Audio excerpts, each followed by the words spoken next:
হাই friends, আমি আজি অকস্মাতে এফালে যাবলগীয়া হ'ল। থাম্বনেইলটো দেখি গম পাইছে চাগে ক'লৈ যাবলগীয়া হৈছে। আৰু এয়া আমি যাবলৈ ৰেডি হ'লোঁ ঘৰৰ পৰা। ঘৰৰ চব কাম বন কৰি মেলি ওলাওঁতে একদম দেৰিয়ে হৈছে। মোৰ লগত এই বাবু যাব। সেয়া কৈছে জোতা পিন্ধি আছে,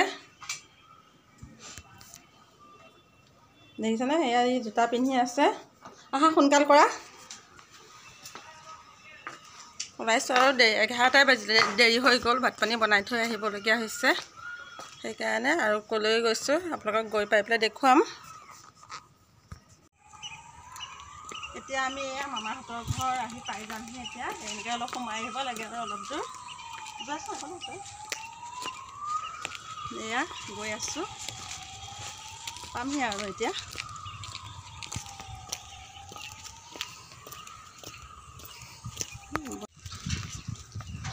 এয়া পাই গ'লেহি আৰু।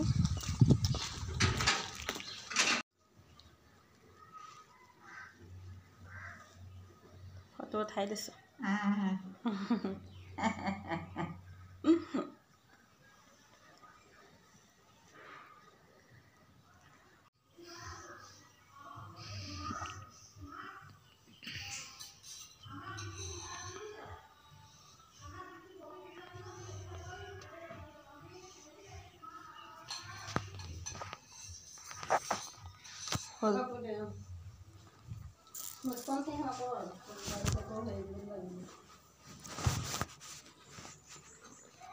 এতিয়া আমি যাবলৈ ওলাইছোঁ। মামীয়ে বোলে আমাক দৈ অকণ দিয়ে, খাই লৈ যাওঁ আৰু।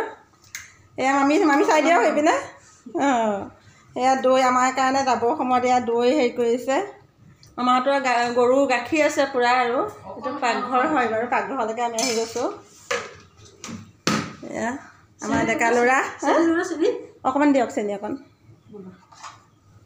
এতিয়া যাম আৰু।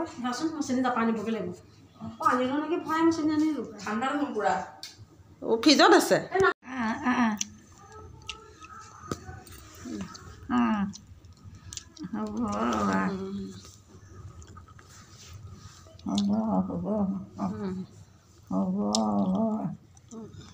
আহিছোঁ দে। অ' শুন বৈদেক নামাতিলে, যাওঁ বুলি কোৱা আকৌ। জোতা পিন্ধিলে নেকি? যোৱা জলদি হেৰি কৰি দে। মাতি যা আইতা যাওঁ বুলি কৈ।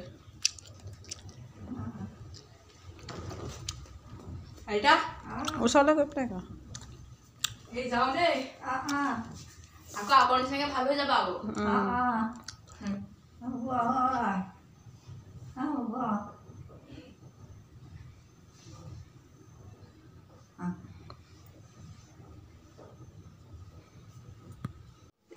এতিয়া আমি যাবলৈ ওলাইছোঁ। আৰু ইমান ধুনীয়াকৈ আমাহঁতে ফুল লগাইছে, দেখিবলৈকে ভাল লাগিছে।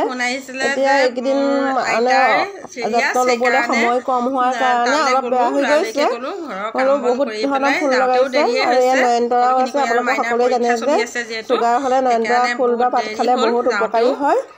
আৰু এতিয়া আমি আহোঁতে কলীয়াভোমোৰা দলঙত উঠিলোঁ। আৰু কলীয়াভোমোৰা দলঙৰ পৰা বেলিটো এতিয়া ডুব যাব ধৰিছে। চাবলৈ ইমান ভাল লাগে চিনেৰীটো, সেইকাৰণে এইটো ক্লিপ ৰাখি থ'লোঁ।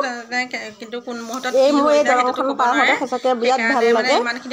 আগতে যেতিয়া ঘৰলৈ যাওঁ, তেজপুৰৰ পৰা মানে সদাপতা যাওঁ, তেতিয়া এই দলংখন পাৰ হ'লেই মানে যাওঁ নিজৰ জেগা পাই গ'লোহি আৰু এনেকুৱা এটা ফিল হৈ যায়। এয়া আমি গৈ আছোঁ দলঙৰ ওপৰেৰে। আৰু দলঙৰ ওচৰৰ মানে প্ৰাকৃতিক সৌন্দৰ্যও ইমান ধুনীয়া হয়। এইকণে সদায় মোৰ মন মুহি নিয়ে, সেইকাৰণে ৰেকৰ্ডিংটো কৰিলোঁ। আৰু এয়া পানী এতিয়া অলপ বৰষুণ দিলে পানী হৈছে। আৰু দলং পৰা নামিয়েই মানে এইখিনি ইমান ধুনীয়াকৈ একেবাৰে গছ চছ থকা বহুত ভাল লাগে। বহুত চেগুন গছ আছে। সেইকাৰণে এইকণৰ ক্লিপটো ৰাখিলোঁ।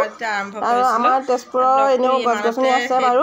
আৰু প্ৰাকৃতিক দৃশ্যটো কেনেকুৱা ধুনীয়াই হয়। ৰাস্তাৰ একদম দুই কাষে ধুনীয়া ডাঙৰ গছ আছে।